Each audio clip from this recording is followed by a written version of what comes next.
Hello, ladies and gentlemen. Thank you for coming to the Frontline Club tonight. My name's Patrick Smith. I'm the UK correspondent for Paid Content, which is a digital media news and analysis website, and I hope that you all go and check us out tomorrow, and that's the plug over, I promise. Can I just say one thing? Do you want to just step forward a little bit, just in case there's any stragglers at the back that are trapped? Thank you. Oh, we're blocking the camera, but not that far. But that's fine. That's fine. Thank you very much. No. You've been very cooperative so far. We hope that can continue. So we're going to talk about publishing. We're going to talk about books and media and new technology and the way that content and technology is being distributed and sold in different ways. And to help us do that, I have three experts to my left here, although I'm going to deviate slightly from what Julie said, because I'm actually going to ask them to introduce themselves. And I was wondering if our experts could firstly introduce themselves, just say who you are, what you do, and if you could give us an observation on the book industry, how it's changing from your point of view, something you might have seen recently that's a signpost to the future. Would you like to go first? Yeah, I'm Tom Tivnan. I'm the features editor at the Bookseller. I'm glad you asked people to come forward because I'm going to stage dive after this. Our magazine has been going for 151 years, and for about 149 of that, publishing has been the same. It's been the same business model. The last 2 years, digital books, e-books have kind of dragged publishers kicking and screaming into the 21st century. There's new business models. Everything's being turned upside down. And that's pretty much the state of the industry. Excellent. Chris? I'm Chris Finnamore. I'm test editor on Wired magazine. I've seen a lot of ebook readers and a lot of coverage that of them. The way things have changed, I think I agree that it has been the same way for a very, very long time, and things are going to change. They're not changing that rapidly at the moment. I think what it's really going to affect, perhaps more than books, is newspapers and magazines, and it might technology might be the saviour, or it might destroy newspapers themselves and magazines. Hopefully not. But yeah, there's some very interesting things happening, and yeah. Hi, I'm James Bridle. I don't really know what I do. I mostly do things around books and technology, and any place the two come together. I've been a fiction editor, and I build websites, and basically if it brings books and technology and a wide audience together, I'm interested. I've been talking about particularly ebooks and the sort of the wider social implications of reading for a number of years now, but only 5 years ago, the general position of the publishing industry when you talked about ebooks and the internet in general was pretty much fingers in the ears and la la la, it'll never happen. And that's really starting to change now quite rapidly, and that's really exciting. Excellent, thank you. And I'm just going to do the one bit of audience participation in a pantomime sense. We're going to get you to answer some questions later on. But if I could have a show of hands for anyone that's used an e-reader in the past month. We've got 1, 2, 3, 4, 5, 6, 7, and one of those people does work for a technology firm that manufactures them. So I'm not sure if he counts, but so that's about right. We found out today, KPMG, the analyst, said that only 4% of 1,000 people in their survey have used an e-reader in the past month. So if it is the future of publishing, it's not here right now. It's not the present. It really much is the future. So if I can turn to you, Tom, what is the industry's approach in this now? Is this something they're investing for the future? Is it something they want to be seen to be doing? I mean, the actual revenue from the Kindle and the Sony reader, it must be tiny at the moment. Yeah, it's infinitesimal. Just to put it in context, last year about 237 million books were sold, print books were sold in the UK. This year, Waterstones is by far the market leader, maybe about 90%. They've sold about 500,000. So it's really small. But publishers are looking for the future. In a way, they've kind of been lucky in that they've seen what has happened to digitization with the music industry and the film industry, and they kind of can look at that and see, kind of plot their future. They've had time to kind of see what the future is going to be. Mm-hmm. Well, what is the future going to be? I mean, well, I don't want you to solve it for us right now, but I mean, in 2 or 3 years' time, I mean, are more of us going to be reading by digital, or less? I mean, how is it going to go? I think so, yeah. In a way, though, what the Kindle right now and the Sony Reader right now, sorry to our Sony Reader panelist who's coming later, but I think we're going to look at these back fondly the way we look at the mobile phones that were about the size of a briefcase back in the 80s. The future is not this kind of the ebook as it is now. I think the future is going to be something that really works into the what is available on the online and digital books, moving images, audio, and trying to make a new medium out of this. Absolutely, yeah, yeah. And Chris, you've seen a lot of e-books, you've seen a lot of e-readers. Which is the best one? The best one currently, thank you, Mr. Sony over there. To be honest, actually, in other words, what do you look for in a good one? Okay, what do I look for? The best one what do I look for at the moment is, the best one I've seen so far is actually the Sony one, and that's because it has very good format support. I had a Kindle sent over from the States. I've only just got my UK spec Kindle, but I had one sent over from the States about 6 months ago. And it was great, but the problem is that if you wanted to get content onto it that wasn't bought from Amazon, it was very convoluted. You had to do all kinds of conversion steps, email them, they convert it, send it back. It was rubbish. Whereas if you want to get something off, Project Gutenberg or manybooks.net or all these great out of copyright works that are digitized and you can read all the classics for free, which is fantastic. You want something that will just let you download them, pretty much whatever format, and put them on.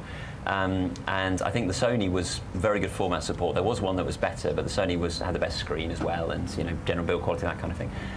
They have to make them as open as possible. They can't be locking them down into various revenue models or various formats. Otherwise, people aren't going to buy them. They're really, you don't want to pick up a book that you can only read under certain conditions. It's no good at all. Sure. And the problem that e-readers really have is they're up against very strong competition, which is the book, which is an astonishingly good way of storing information. There's loads of information, it's portable, it works wherever you are. Yeah, yeah. I mean, it seems to me that there's a bit of a parallel to MP3 players, or just music players, before MP3 was the main standard of mobile music listening. Before Apple cornered that market, it seems like there's a real opportunity for someone to corner it, but we're not there yet. I think with MP3 players, that was all about convenience, because you want to listen to lots of different tracks, lots of different albums. You might have them spread over 20, 30, 40, 50 CDs or whatever. You can't carry them all with you in a bulky Discman. With a book, you don't read a page of a book, then go on to the next book, read a page of that book. You sit with one book and you read it. It's like listening to the same album over and over and over again. So I think the model is different, but I agree, there is a model for someone to come along with a really great e-reader. I mean, the ones at the moment are good, they're not perfect, they're getting better. But as I said, they've got a lot of competition. I mean, paper books are amazing. Sure, sure. But James, you're a publisher. You're involved in actually publishing these things, and not just paper books, but actually digital edition books, things that have multimedia in them that actually go beyond the printed word. I mean, what's so special about a digital edition that you can't do? What kind of things are you doing at the moment? Well, there's a thing about e-readers that's always really bothered me kind of so far, which is that e-books seem to be trying to recreate the experience of reading a paper book pretty much exactly. And it's kind of easy to see why they'd start off doing that, because you kind of have to get people comfortable with it. But you can do other things with it that's a bit more interesting.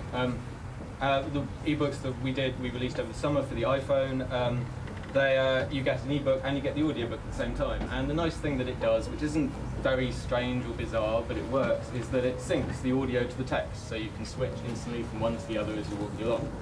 This kind of stuff you can't do in a paper book, and that's really just the kind of start of what we'll see happening with ebooks, of kind of expanding the possibilities slightly of what's possible with the book. I'm a huge fan of paper books; it's all wonderful, but I want to, if people want to read in other different ways, they should have the chance to do so. The saying about, I think particularly interesting for me what Tom was saying about how the book industry has seen this kind of head start from the music and other content industries. We have, and we've learned a little bit from it, but not quite enough yet, I don't think. It still bothers me that the publishing industry is chasing after the booksellers and technology companies in kind of what's possible here. Because actually the big thing that the music industry and the TV industry in particular have learned recently is they need to learn how to mix their own paint, to kind of get their hands dirty in technology. Things like Hulu for television in the US, or Spotify, which is mostly owned by record labels, they've kind of learned that they need to get involved in the distribution of these things as well, Sure. rather than letting other people set the agenda? Yeah, well, I mean, I dare say we have some representatives of the book industry here, the people that may have misunderstood this challenge, or it's a challenge that I'm going to open it up for questions in just a second. But we actually have a real live e-reader with us, and it sounds like we've captured a rare animal. But we have Tom from Sony, and is there a mic we can give Tom?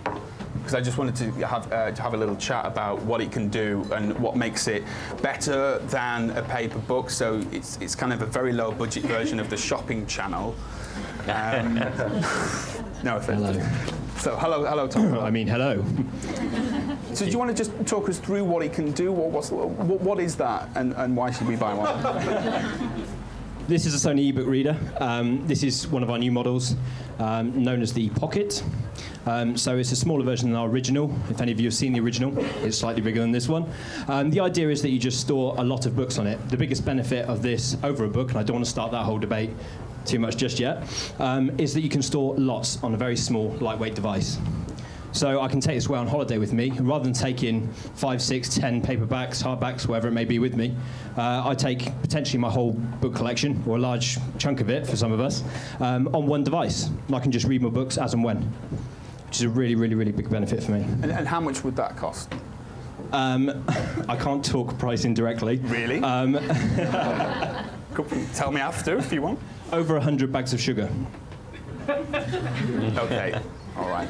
So, okay, there you go. But we get a general idea of it being quite a lot of money. And in terms of the connectivity of that, you would download a book and then you would have a USB connection to get it through to that. So there's no online capability there.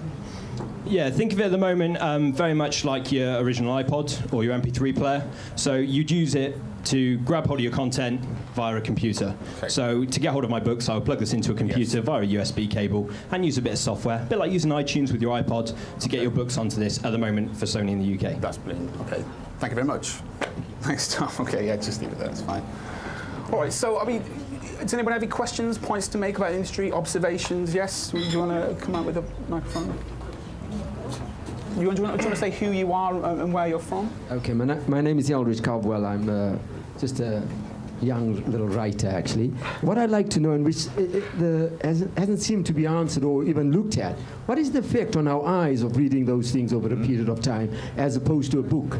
And the other thing that you mentioned was the issue about a visual, a sound as well as the book. Is that not also a content of denying you the ability to read correctly while you're listening to a voiceover? Yeah. Personally, I can't talk directly about the audio. You'll have to pass back over to some of my colleagues here. From an aspect of looking at this as a device for reading, will it affect your eyes? The reason why this is a dedicated reader, as opposed to using a portable computing device like maybe a netbook, is that a usual viewing device has a screen with some sort of backlighting. So the lighting on your eyes can have various different effects that I'm not educated enough to talk about. But this is, for an ebook reader, it's very much got the properties of paper. So it appears to have kind of a matte finish. There is no backlight to it. So when I'm reading this, I need the same properties in the environment around me as I do with a book. So ideally, a light on it, and it will not reflect back at me. It will not be looking at shining a light into my eyes. So it's very much got the properties of paper. Cheers, Tom. Thanks for that. Okay, I mean, Chris, just briefly, what's your view on that in terms of the different kinds of viewing? So you wouldn't want to read a book on something that's backlit? I agree. Yeah, I mean, the great thing about the problem with reading something on screen or like on an iPhone, it's great for short things, but you really can't sit there and get immersed into it for hours on end because it is actually tiring on the eye, and that is because of the backlight shining into your eyes. Also, if you're trying to read out in the sunshine, for example, you can have real trouble with LCD displays. I mean, they reflect and they refract, and you just can't see what's going on.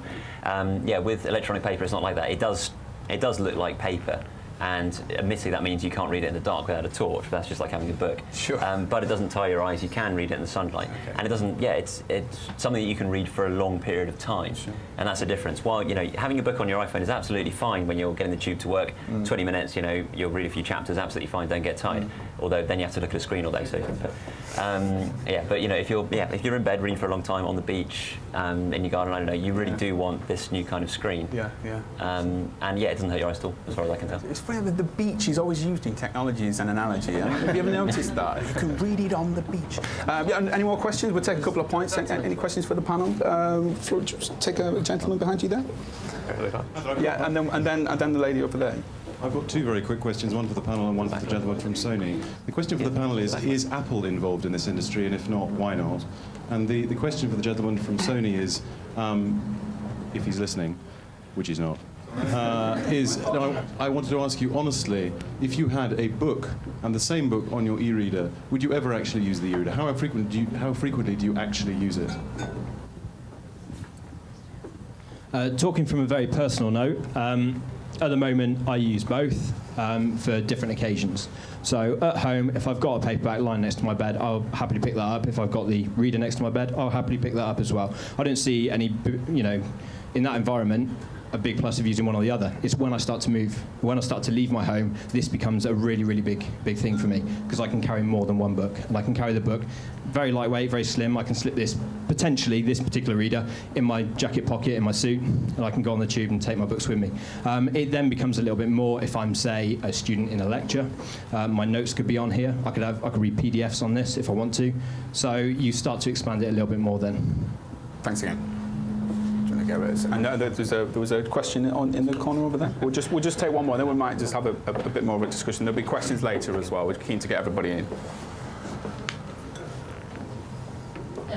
Hello, sir. Hi. I was just wondering, does it smell like a book? Wow. Does it smell like a book? And does it have the aesthetic qualities that a book has? Exactly, yes. Well, that's a very good question, because these books are items that we keep and we collect, and we are emotionally attached to them, and they're not just, it's not just words or content, as digital media people would say. These are actually living things. What would you say to that, Tommy? Books are almost like friends. It's not just a gadget. Yeah, and I do like the printed book much better than the e-book. No Luddite, but yeah, they are much better, and you can pass them on for generations. You know, your book will be around for 300 years' time. Mm-hmm. I don't think the Sony reader is going to be, or at least not that version. Yeah. There may be Sony. Yeah, exactly. What would you say to that? You're a digital convert, so... Yeah, well, I have tons and tons of books at home, but I didn't stop listening to music anymore because MP3s don't smell like But vinyl. vinyl is coming back. Not really. I love my vinyl collection as well, but there's lots of music I can't get on it, and that will unfortunately be the case for books. I really want to comment on the reading thing. Has anyone who watches TV for a couple of hours a day at least? You're watching a screen, your eyes cope. Who sits at a computer for more than a couple of hours a day? Your eyes cope. Who reads a book for 8 hours a day? Does that tire your eyes out? Of course it does. Reading is tiring, but there's actually absolutely nothing which says that a particularly glowing screen is worse for your eyes than any other kind of... I find it worse. I find it worse with the running at 60 hertz in the flicker. Yeah, firstly I got a splitting headache after it. The last couple of hours it gives you. I guess it depends on your eyes. For all people. But I think the real thing about the smell and all that kind of stuff is what I'm really concerned about with the stuff is people reading. It's about the stories and the writing that are involved here. And for me, the thing about these devices is getting books and stories and text into more people's hands in as many ways as possible. You've got kids who spend their entire time texting and on their phones and stuff. Let's put books on their phones. We just put HarperCollins, Penguin have just put books on Nintendo DS's, the little consoles. More kids reading books. Brilliant. There's one question I just want to ask, and then we have a couple more questions. Is that, I mean, there's some people I imagine who are budding writers here or publishers here. I mean, what's the business model of getting paid for this? I mean, is there a different way? Is there a different way to monetize your books? I mean, is it something you should be considering, and to what extent? I mean, in the book industry, would you advise somebody to concentrate all their time on digital editions, doing something differently, or not? Not yet. Because, as I said earlier, there's no money in it just yet. We're not selling that many ebooks just now. royalties to authors for ebooks are a big contentious issue in the industry right now. While authors want about 50%, publishers don't want that much, around 10, 15%. And the self-publishing model, which maybe 2-3 years ago everyone was talking about, you can publish things through Lulu and then it'll go straight to your e-reader. Well, that's difficult to do because you need, I think, a publisher to kind of cut through all the noise that's out there and kind of bring this product to the consumer. Exactly, okay. And then there was a couple of questions here with this gentleman and then this gentleman here. Very simple question. How do you scribble in the margins of an e-book? Oh, you can. Well, you can. Yeah, it depends on which model you have, but there's one model that's, unfortunately, it's quite expensive, but you can annotate. It has a stylus, it's a touch-sensitive screen, you can annotate and it'll save it, and it is just like scribbling over it, which is great. They don't all do that, unfortunately. Some of them run on a keyboard, but that'll be the future. But what's really exciting is imagine if you scribbled in the margins of the book, and then you could share that or see other people's annotations in the side of the same book. Those annotations, therefore, because they're there for in digital format, they're not just trapped in the side of the book where you may pick it off the shelf 5 years later and go, "Oh, I wrote that." It's there. You can find it again. It's shareable. And people can collaborate. Well, you're right. It's a far more efficient way of sharing the data of books. You know, a book is a big, fat, heavy thing, but also it's a handful of K, and you can fit, I don't know how many hundreds of books attached to an email. It's an incredibly efficient way of getting things about, which is also very good for rare books, for books that are hard to find, for books that you just can't find in your local shop, which is also good for the environment. You don't have to travel and all that kind of thing. The problem is obviously that then you worry about piracy, and you worry about easy distribution. Distribution models lead to piracy. And if you excessively lock things down with DRM and that kind of thing, it usually just cheeses off people who buy things legitimately. So then that's another argument you've got to worry about. The music industry's got that headache at the moment. Spotify's could well go some way towards solving that problem. I don't know what you'd have with books. We'll come on to that. There's just a couple of questions we want to get in. And I think the simple answer is I think it's the Iliad reader is the one that you can actually scribble on, but it costs well north of £400. So I think it's probably one to save up for. So is there was a question over here, Mario? Yes, sir. Can we just get a mic? Do you want to say? And if you could just say your name and who you are as well. My name is Adam Gantz, and I'm a screenwriter and have some kind of involvement with digital stuff. I also teach. And one thing that really interested me was when you were talking about books, which were kind of audio books at the same time, because it seems to me it's very easy to get fixated on one format against another, or against one cost against another. What a particular piece of technology costs at the moment will have no bearing on what it's going to cost as and when this becomes the norm. But there's no reason why you shouldn't buy, what you buy as a little bit of intellectual property every time. And the question is, in what forms is it going to reach us? There's no reason why you shouldn't have that with a free book thrown in. Or be able to kind of rent books or pass books around or cross books or whatever. But it seems to me the really exciting thing is what's going to change when we have a Sony e-book or whatever it's called. And having used one, I think they're a lot better than people are giving it credit for, and I'm not placed. But what's going to happen when we have the books that we read together in one place? It seems to me that something like Scrivener, the way that perhaps kind of our relationship to the things that we read and know well, is actually going to change, because for us, we will have something like one book. One extremely long book. Exactly. Yeah, this is a very good point, actually. It was something I would like to come on to, and thank you for raising it, which is the idea that instead of many different titles, many different physical items, you might only need one, and then you don't even need to download lots of different titles. They could be hosted somewhere centrally. We just mentioned Spotify, and in music streaming, this is a massive trend at the moment. Spotify is the kind of the sort of faddish thing that everybody's doing. But I mean, is this possible in books? I mean, has Google got a solution? Anyone say? You can digitise. I mean, the British Library's got a great digitisation project, and they're trying to scan and get all these. When they've only got one or two of each volume, and they have to be locked in the vault because they're 500 years old, whatever. You digitise them, you bring them out to a wider audience, and that's a wonderful thing.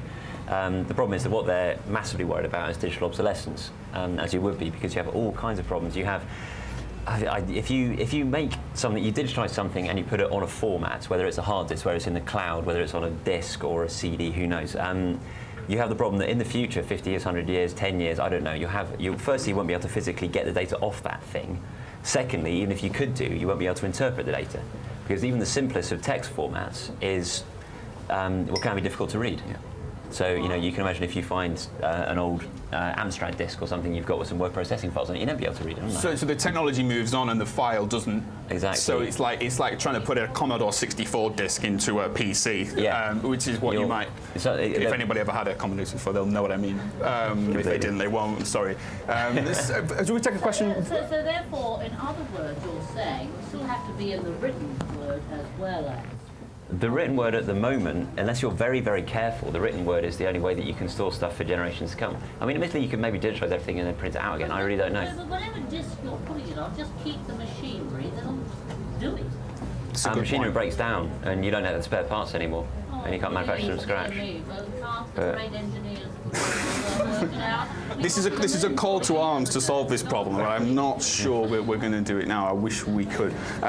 We've not taken a question right from the back, and there's a gentleman there. I don't know if anybody could whisk him. Hi, my name's Tom Williams. I'm a literary agent at PFD, and I look after our digital projects there as well. And what I wondered is whether or not, the questions so far have been a lot about how the e-reader relates to the book. And I'm reminded that when television first launched, it was thought of radio with pictures, and if we're looking at it in the wrong angle, actually we should be looking for new types of writers to find new ways of engaging readers through content in different platforms, and what the panel thought about that. It's a very good question. Anyone like to take that? They used to be called teleplays, didn't they? TV shows. Shows you how we don't call it that anymore because it's moved on. Yeah, we do need writers who are kind of engaged to the new media, taking everything that the new media can offer and kind of using it. A simple, Twitter, for example, is text-based. It's based on writing, but it's popular and it's a useful tool because people use the hyperlinking to kind of expand Twitter as much as possible, and this is what we need, people who are kind of looking at digital and kind of expanding. Yeah.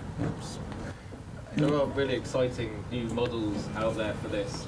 Some of the most interesting writing of that kind seems to be happening more in games at the moment, particularly in games that kind of break across boundaries. There's this thing called alternative reality gaming. That's right, isn't it? There's a game called Perplex City, which ran for 2 years. They employed a team of authors.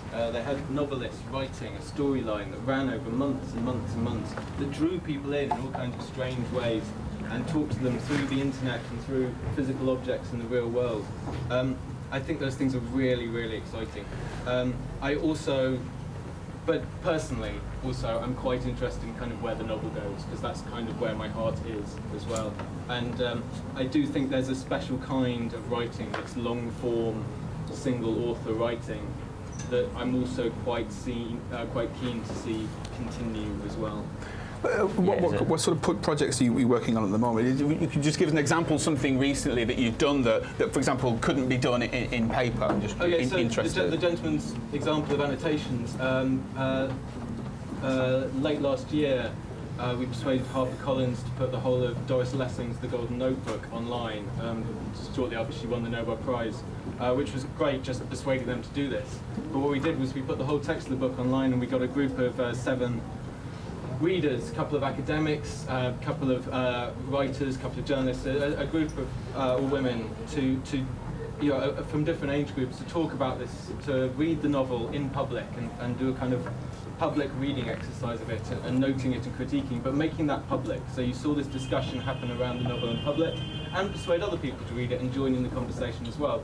And that sort of socialization of the reading experience is really what excites me about digital books. You know, what makes it. And maybe a way to make more money from them as well. If it's one day. we wouldn't have been allowed to do it had it not been intended to sell more copies of Doris Lessing books, which is all good too. I'm just wondering to what extent the type of book that's created is completely defined by the medium on which it's made.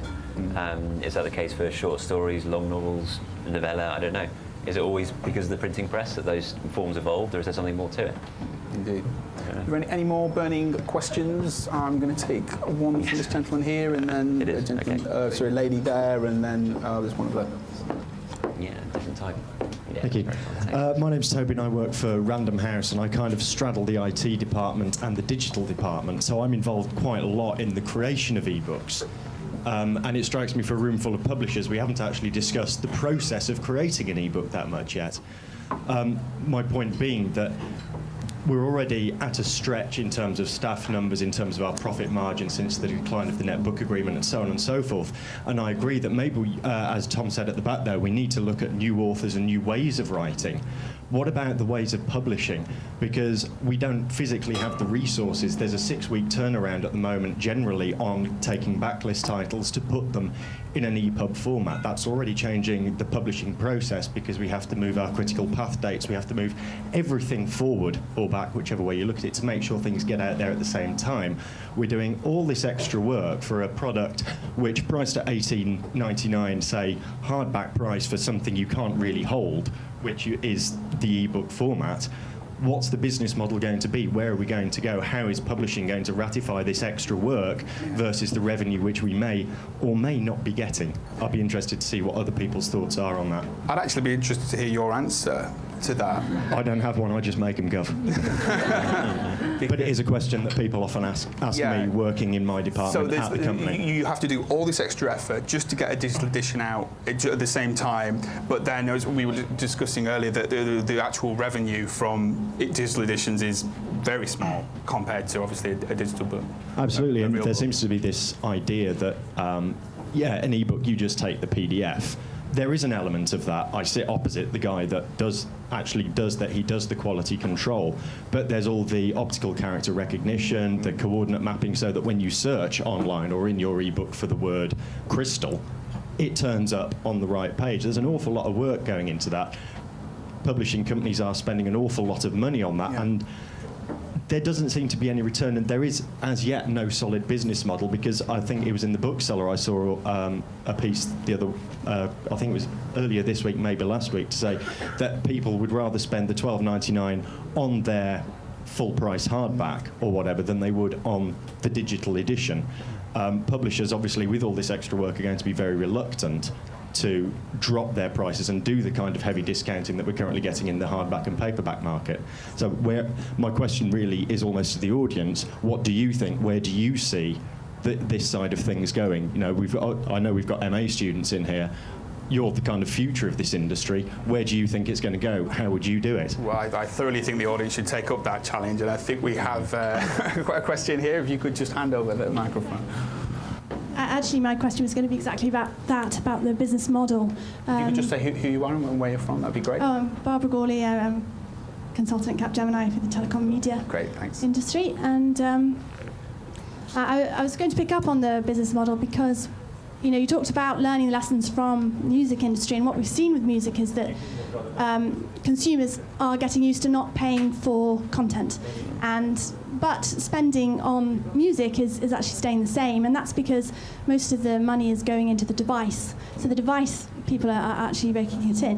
And I'm just wondering, you know, when we talk about the future of the business model future, do we see a scenario? Well, one could potentially see a scenario where the handset manufacturers, the e-reader manufacturers, start being the publishers themselves. The money goes to them. I mean, look at Nokia with films. They're starting to create their own content. They're starting a Hollywood studio to create their own content for their handsets. So I can see a lot of the money for.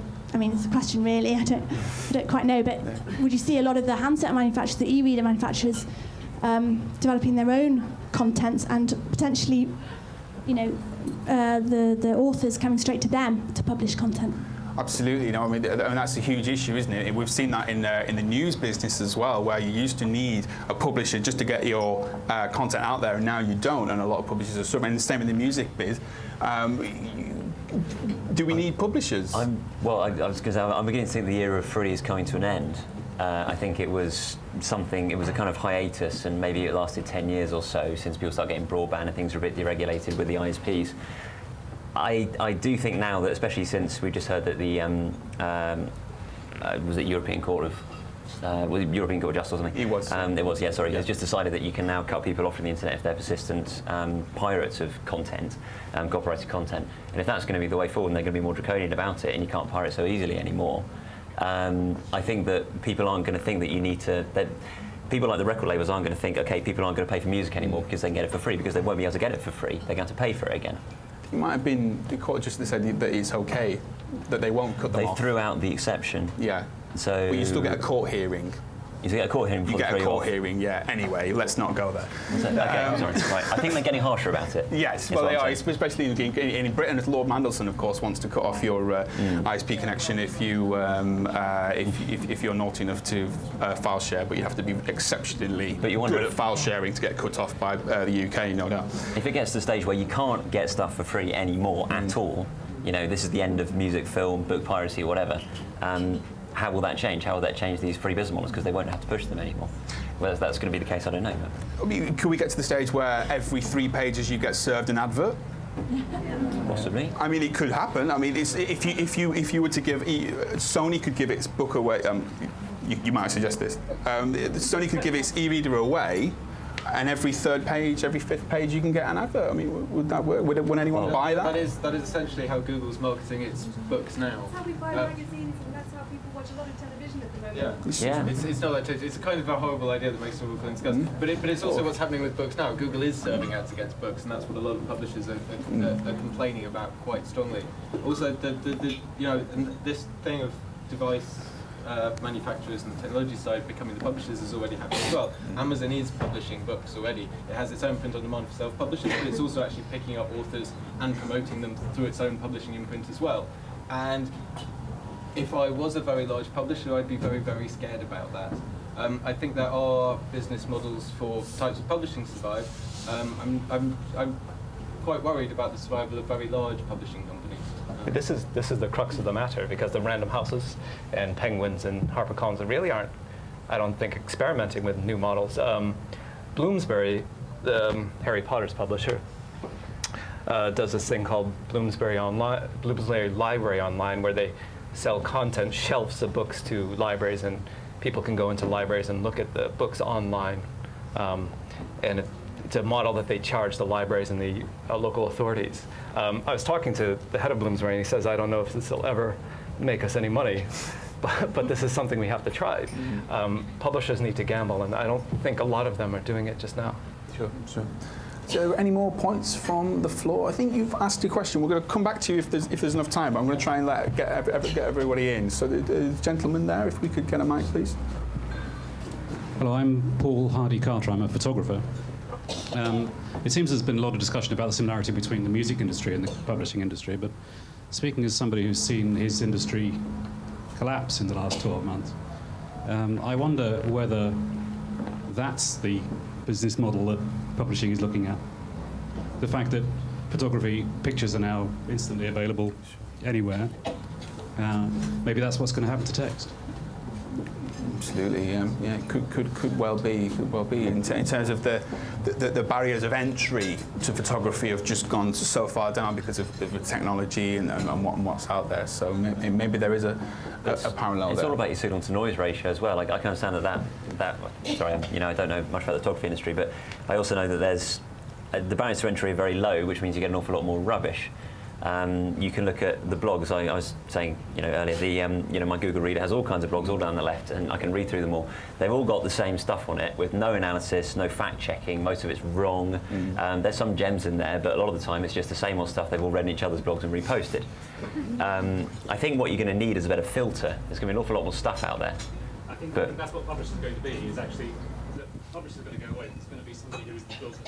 This is the traditional role of the publisher, and particularly the editor, and it's something the publishing industry has actually been kind of pushing back from for kind of 30, 40 years, and pushing a lot of that job back onto agents in particular. And so it's agents who really are the kind of filter in the publishing chain. Yeah. And putting out a lot of stuff with and let's be honest, quality control has dropped to some extent. Tom will know how many books are published every week in the UK, but it's loads. How many, Tom? It's 120,000 last year. He does know. And you've got to kind of, there's the signal to noise ratio. So if publishers have a role, and I think it's not just about working out the technical facilities of how we do this stuff, it's working out what it is that we actually do. And you know what we should be doing, and because if you figure out something that really needs to be done, there will be a value in that. Just to change tack slightly, Chris, I'd be keen to bring you in on this issue because the Kindle's now here. Yeah. We can get that, and Barnes & Noble, I think, are doing their own reader, and Sony's here, so there's a bit of choice now. There's a bit of competition in the UK e-reader market, but the version of the Kindle we get in the UK is not quite as good as the American one because we can't go online. Yeah. So I'm just interested in whether this isn't actually a book reader. It could be something that does photography or does music, and you could go on your news sites and all sorts of different things. It could be. The phone. Yeah. But we've just heard that damage your eyes. No. We most of us have a device in our pocket, sorry. But no, totally. Just do all that stuff. Yes. Kind of already. I think the Kindle. I think the web browser on the US Kindle is a little bit superfluous. You know, it's basically teletext. It's all black and white. You lose half the net. You can't do online banking. It's just I'm not sure it's really when you've got a phone in your pocket.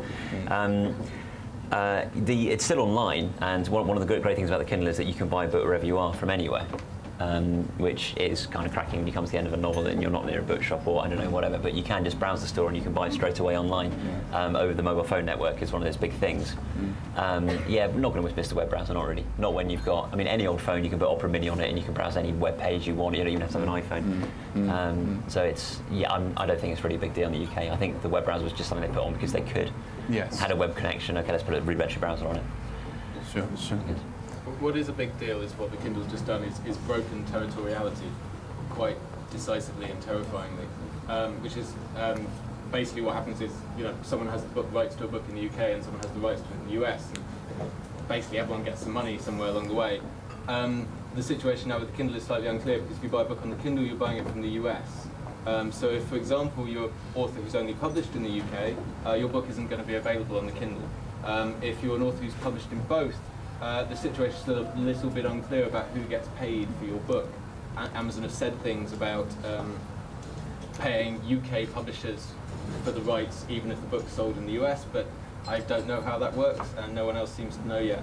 And this is a huge part of the publishing industry. It has huge implications all the way up, all the way back to writers. Because if these things do take off, we need to make sure that access is kind of universal and not tied in anywhere in particular. Sure. And at the moment, it's very, very tied into the US. And I'd really like to see UK publishers making sure that UK writers are being looked after on that front. James, I rather flippantly discredited what you were saying about the iPhone there, but in terms of mobiles and iPhones, is that a platform for books? I must say, I've read, you can get the Stanza application for anyone that's got an iPhone and you don't own this. This is a free application where you can download hundreds and hundreds of out of copyright books, so you can get, Charles Dickens and, I have... And in copyright ones. And some in copyright ones. I think there's a charge for some. You can pay a small amount. So there already is a book economy. But is this a major thing? Is this a minor thing? Is this something people should be? It's a huge thing. The whole history of technology is one towards convergence as quickly as possible. The smallest number of things. If anyone here uses a portable music player, sorry, let me rephrase that because I'm going to get the wrong answer. A lot of people now, if you've got a smartphone, a sort of, one of these sort of slightly innate phones, not necessarily iPhone, but lots and lots of different phones, most of the manufacturers do. It does music and plays phones, so no one carries a separate MP3 player and a separate mobile around anymore. If you do, you don't have to. Weighing yourself down. And one of the beauties of electronic reading is that you have to carry less stuff around. I'm still not convinced. I agree that it is my mobile can play music and all that kind of thing, but it makes the iPhone's a bit different because that is a very good music player. The phones that most people carry around are quite poor music players, sure. Mine included, which is why I carry a separate thing Just again, it's a quality issue. You know, I can have. And you work for £40 Wired content. magazine, so you have all I these work gadgets. for- God. But the history God, is anyway. definitely a trend. Oh, totally. God, yeah, no, conversion is, yeah, without a doubt.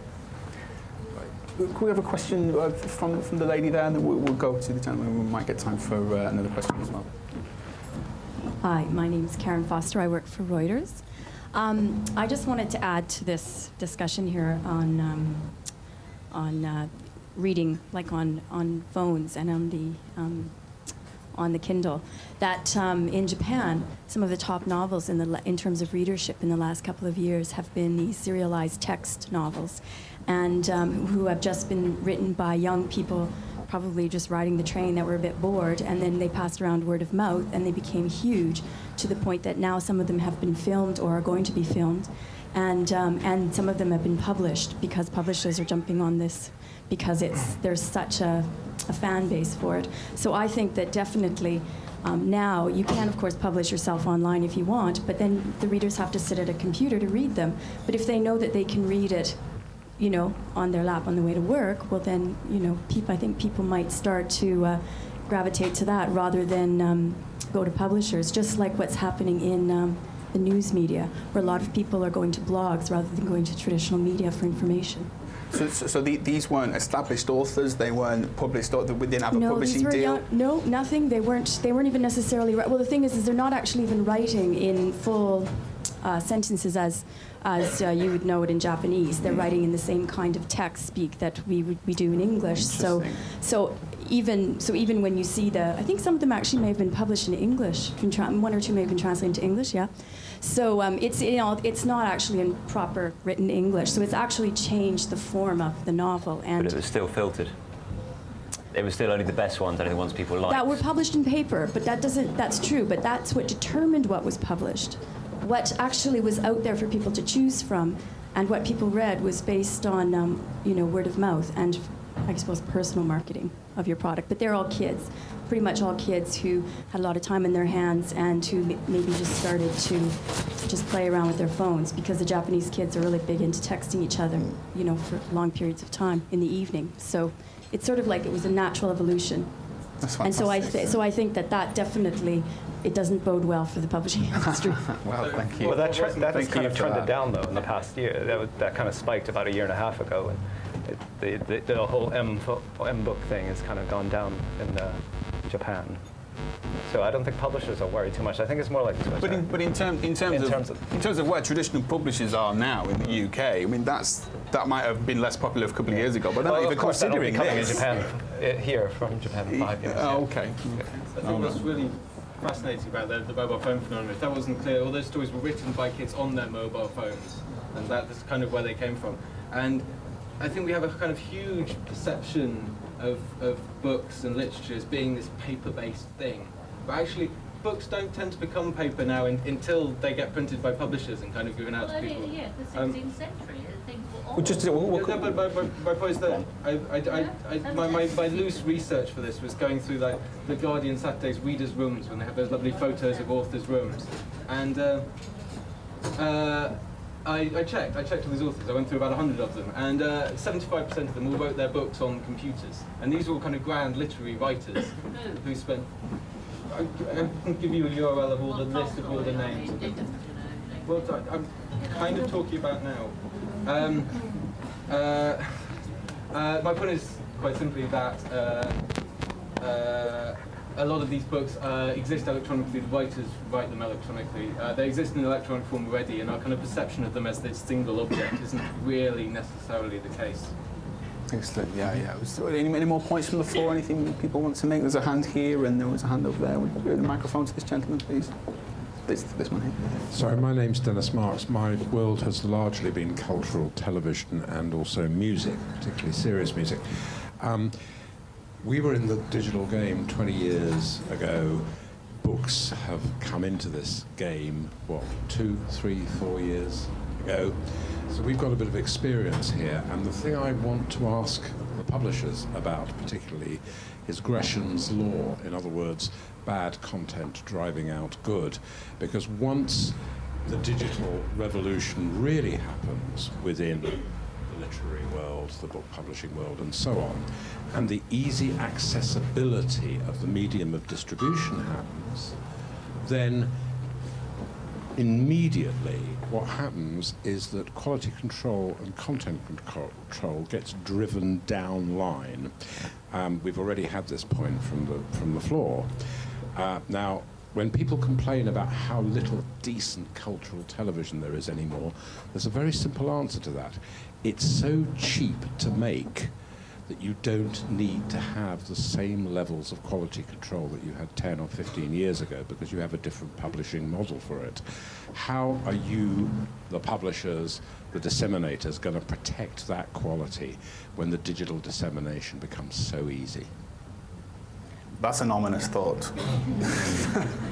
No, but it's a good point though, because when the costs are so low, that where's the incentive to invest in the actual content? So is there a reply to that, or is there a point? We'll make your point. We'll take them in turn. So anything you like. Well, sorry. I think really the answer to this question. If you could just say your name. Sorry, Alexander Green. I was the founder of Frontline and now a publisher. Thank you.